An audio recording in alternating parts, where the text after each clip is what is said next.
తెలంగాణ రాష్ట్ర ఐటీ పరిశ్రమలు శాసనసభ వ్యవహారాల శాఖ మంత్రిగా మంథని ఎమ్మెల్యే దుద్దిల శ్రీధర్ బాబు గురువారం సచివాలయంలో బాధ్యతలు స్వీకరించారు.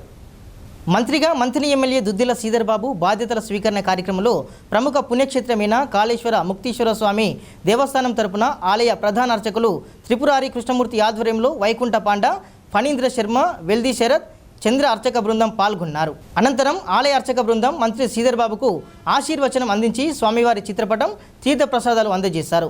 ఈ కార్యక్రమంలో ఆలయ ఈవో మహేష్, సూపరింటెండెంట్ బుర్రి శ్రీనివాస్ తదితరులు పాల్గొన్నారు. ఓం దేవీం వాచమజనయంత దేవాః విశ్వరూపా పశవో వదంతి మంత్రే శమో జంతః వేదర్వా రస్మాన పదస్తుదయతో